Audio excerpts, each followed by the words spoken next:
লন্ডনের একান্ত বৈঠকের বিষয় সিদ্ধান্ত পরিষ্কার করতে হবে বললেন চরমোনাই পীর। এটিএম বুথে কিশোরীকে ধর্ষণের অভিযোগ, নিরাপত্তা কর্মী পলাতক।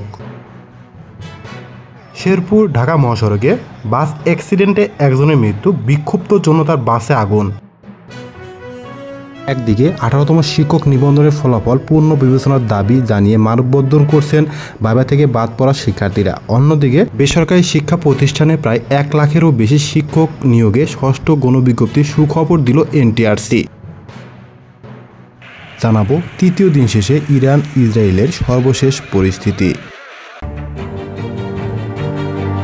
লন্ডনে প্রধান উপদেষ্টা ও বিএনপির ভারপ্রাপ্ত চেয়ারম্যানের মধ্যে অনুষ্ঠিত একান্ত বৈঠকের বিষয়ে সিদ্ধান্ত পরিষ্কার করার আহ্বান জানিয়েছেন ইসলামী আন্দোলন বাংলাদেশের আমির মুফতি সৈয়দ মোহাম্মদ রেজাউল করিম পীর সাহেব চরমোনাই। রোববার পুরানা পল্টনের দলীয় কার্যালয়ে সিনিয়র দায়িত্বশীলদের সঙ্গে দেশের চলমান পরিস্থিতি নিয়ে আলোচনাকালে এ কথা বলেন তিনি বলেন, প্রধান উপদেষ্টা ও বিএনপির ভারপ্রাপ্ত চেয়ারম্যানের বৈঠক দেশের রাজনীতিতে কিছু সংকট সমাধানের গুরুত্বপূর্ণ ভূমিকা রাখলেও এই বৈঠক রাজনীতিতে এক ধরনের অস্বস্তিও তৈরি করেছে। বিশেষত দুই পক্ষের প্রতিনিধিসহ বৈঠকের পরে দুই নেতার একান্ত বৈঠক রাজনীতিতে কিছু প্রশ্ন তৈরি করেছে। তিনি আরও বলেন, আগামী রাজনীতির স্বাচ্ছন্দ্যের জন্য এবং দলগুলোর অস্বস্তি দূর করতে একান্ত বৈঠকের আলোচনা ও সিদ্ধান্ত জাতির সামনে উপস্থাপন করা উচিত বলে মনে করে ইসলামী আন্দোলন বাংলাদেশ। পীর সাহেব চরমোনাই বলেন, বাংলাদেশের রাজনীতি বহুদলীয় রাজনীতি। বিগত ফ্যাসিবাদ বিরোধী লড়াইয়ে দেশের বহু সংখ্যক রাজনৈতিক সংগঠন জীবনের ঝুঁকি নিয়ে অংশ নিয়েছে। আগামীর বাংলাদেশ নির্মাণে সকলকে সমান গুরুত্ব ও মর্যাদা দেওয়া নৈতিক কর্তব্য। লন্ডন বৈঠকের চরিত্র রাজনৈতিক দলগুলোর মধ্যে অবমূল্যায়নের ধারণা জন্ম দিয়েছে। বিশেষ করে নির্বাচন আয়োজনের সময় নিয়ে রাজনৈতিক দলগুলোর নানা রকম দাবি থাকা সত্ত্বেও সব উপেক্ষা করে প্রধান উপদেষ্টা ঈদের আগের দিন জাতির উদ্দেশ্যে দেওয়া ভাষণ একটি সংক্ষিপ্ত সময়সীমা ঘোষণা করেছিলেন। জাতির উদ্দেশ্যে দেওয়া ভাষণে যে সময়সূচি নির্ধারণ করা হয়েছে তা একটি একান্ত বৈঠকের পরে পূর্ণ বিবেচনা করার যৌথ ঘোষণা দেওয়া রাজনীতিতে অস্বস্তি তৈরি করেছে। সুস্থ রাজনৈতিক সংস্কৃতি নির্মাণের স্বার্থেই এই অস্বস্তি দূর করা উচিত। ইসলামী আন্দোলন বাংলাদেশ আমির বলেন, নির্বাচনের আগে প্রয়োজনীয় মৌলিক সংস্কার ও পতিত ফ্যাসিবাদের বিচার নিশ্চিত করার দাবি পূর্ণ ব্যক্ত করছে ইসলামী আন্দোলন বাংলাদেশ। নির্বাচনের ডামডোল সংস্কার ও বিচার যাতে আড়াল না হয় সেদিকে সরকার ও সংশ্লিষ্ট সকলের দৃষ্টি আকর্ষণ করছি। পীর সাহেব বিএনপির প্রতি আহ্বান জানিয়ে বলেন, নির্বাচন নিয়ে আপনাদের প্রত্যাশা পূরণ হয়েছে। এখন দেশকে ভবিষ্যৎ সব স্বৈরতন্ত্রের হাত থেকে রক্ষা করতে সাংবিধানিক সংস্কারের প্রস্তাবের সাথে আপনাদের সহযোগিতা কামনা করছি। প্রধানমন্ত্রী মেয়াদ, এনসিসি গঠন, সংসদীয় কমিটির প্রধান, বিরোধী দল দেওয়াসহ স্বৈরতন্ত্রের প্রতিরোধে যেসব সতর্কতামূলক আইনগত প্রতিবন্ধকতা প্রস্তাব করা হয়েছে তা বিএনপি সমর্থন করবে বলে আশা করছি। এ সময় আরও উপস্থিত ছিলেন মহাসচিব মাওলানা ইউনুস আহমেদ, প্রেসিডিয়াম সদস্য মোসাদ্দেক বিল্লাহ আল মাদানী, অধ্যাপক আশরাফ আলী আকন, যুগ্ম মহাসচিব গাজী আতাউর রহমান। গাজীপুরের শ্রীপুরে চাকরি দেওয়ার কথা বলে ডেকে নিয়ে বেসরকারি একটি ব্যাংকের এটিএম বুথে এক কিশোরীকে ডেকে নিয়ে যায় ভুক্তভোগী ওই কিশোরী, বয়স 14। ধর্ষণের অভিযোগ পাওয়া গেছে। ঘটনার পর থেকে ওই বুথের নিরাপত্তা কর্মী পলাতক। রবিবার বিকেলে ওই কিশোরীর বাবা শ্রীপুর থানায় একটি লিখিত অভিযোগ দিয়েছেন। এর আগে সকাল 10:30টার দিকে উপজেলার মুলায়েত গ্রামের একটি কারখানার পাশের এটিএম বুথের ভেতরে এ ঘটনা ঘটে বলে অভিযোগে উল্লেখ করা হয়েছে। অভিযুক্ত মোহাম্মদ লিটন মিয়া শ্রীপুর উপজেলার মুলায়েত গ্রামের আতাবুদ্দিন মুসার বাড়ির ভাড়াটিয়া। তার গ্রামের বাড়ির ঠিকানা জানা সম্ভব হয়নি। ঘটনার পর থেকে লিটন মিয়া পলাতক। ভুক্তভোগী কিশোরীর বাড়ি নেত্রকোনা জেলার কলমাকান্দায়। সে মা বাবার সঙ্গে শ্রীপুরের একটি গ্রামের ভাড়া বাড়িতে থাকে। কিশোরীর বাবা আমাদেরকে মুঠোফোনে বলেন, তিনি টাকা তোলার জন্যই ওই এটিএম বুথে নিয়মিত আসা যাওয়া করতেন। এক পর্যায়ে নিরাপত্তা কর্মী মোহাম্মদ লিটনের সঙ্গে পরিচয় হয়। তার মেয়ে একটি স্পিনিং কারখানায় স্বল্প বেতনে চাকরি করেন।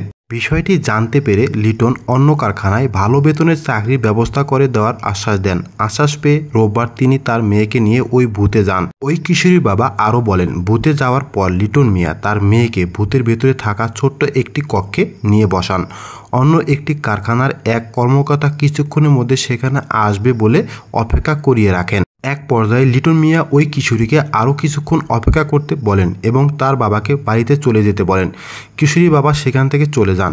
কিছুক্ষণ পর খবর নিতে এসে দেখেন তার মেয়ে কাঁদতে কাঁদতে বুথের ভেতর থেকে বের হচ্ছে। পরে মেয়েকে বাড়িতে নিয়ে গেলে দর্শনের বিষয়টি তার মাকে জানায়। পলাতক থাকায় এ বিষয়ে অভিযুক্ত মোহাম্মদ লিটন মিয়ার বক্তব্য পাওয়া যায়নি। শ্রীপুর থানার ভারপ্রাপ্ত কর্মকর্তা মোহাম্মদ আব্দুল বারিক প্রথম আলোকে বলেন, ওই নিরাপত্তাকর্মী পলাতক আছেন, তাকে আইনের আওতায় আনার চেষ্টা করছি। এই ঘটনায় মামলা প্রক্রিয়াধীন।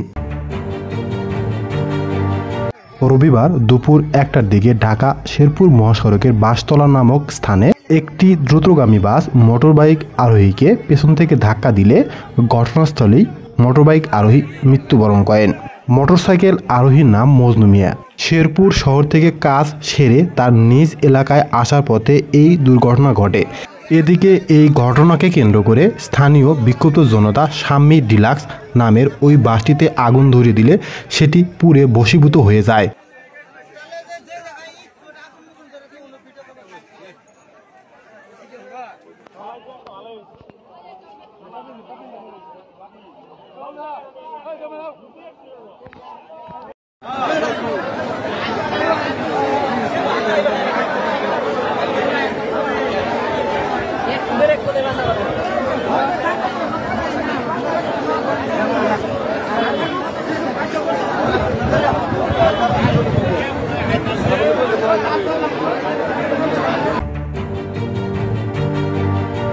শিক্ষক নিবন্ধন পরীক্ষায় এনটিআরসি যে পরিমাণ বৈষম্য তৈরি করেছে ইতিমধ্যে সেটি আমরা অ্যানালাইসিস করে দেখতে পেরেছি।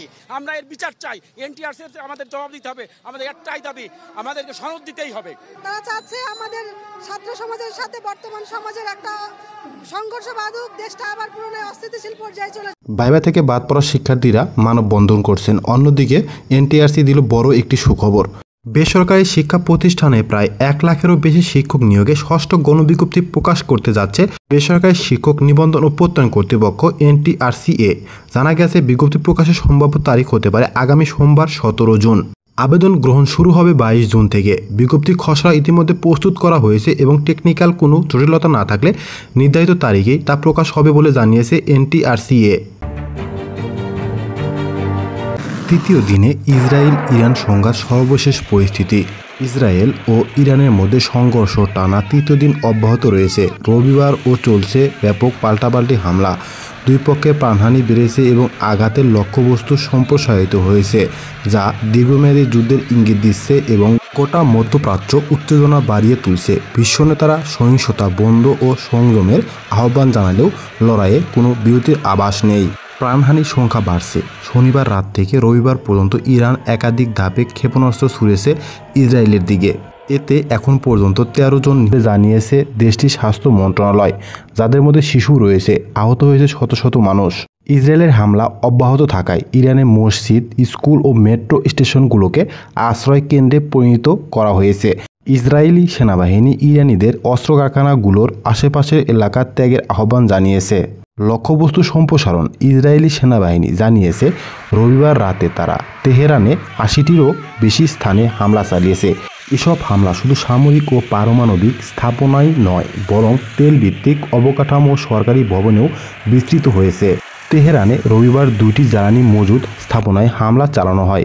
ইসরায়েল শনিবার ঘোষণা দেয় তারা তেহরানের আকাশ প্রতিরক্ষা ব্যবস্থা লক্ষ্য করে হামলা চালিয়েছে এবং ইরানের ডজনখানেক ক্ষেপণাস্ত্র উৎক্ষেপণ প্ল্যাটফর্ম ধ্বংস করেছে।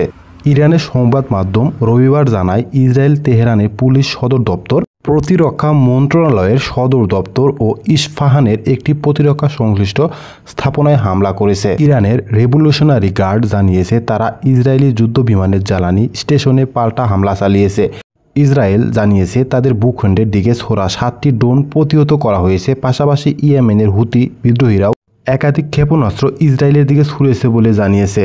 পারমাণবিক কূটনীতি ব্যাহত এই সংঘর্ষের মধ্যে ইরান ও যুক্তরাষ্ট্রের মধ্যে পারমাণবিক চুক্তি সংক্রান্ত আলোচনা চলছিল। ওমানে রবিবার 6ষ্ঠ দফার আলোচনার কথা থাকলেও তা বাতিল করা হয়েছে। তেহরান জানিয়েছে যতক্ষণ ইসরায়েল হামলা চালিয়ে যাবে তারা যুক্তরাষ্ট্রের সঙ্গে আলোচনায় বসবে না।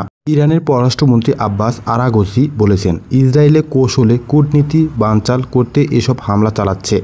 তিনি অভিযোগ করেন পারমাণবিক স্থাপনায় হামলা চালিয়ে ইসরায়েল নতুন লাল রেখা অতিক্রম করেছে।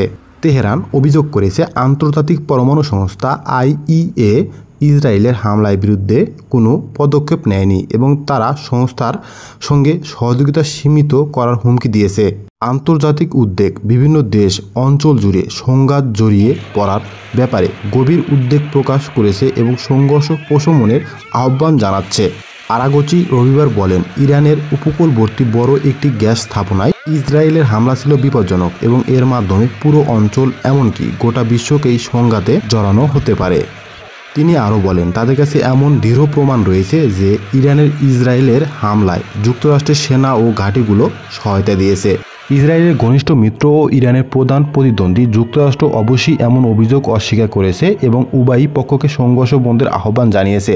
প্রেসিডেন্ট ডোনাল্ড ট্রাম্প রবিবার আবারও একটি চুক্তিতে পৌঁছানোর আহ্বান জানান, তবে একই দিনে তিনি ইরানকে সতর্ক করে বলেন, যদি তারা যুক্তরাষ্ট্রকে আক্রমণ করে তাহলে মার্কিন সামরিক বাহিনীর সম্পূর্ণ শক্তি দিয়ে জবাব দেওয়া হবে।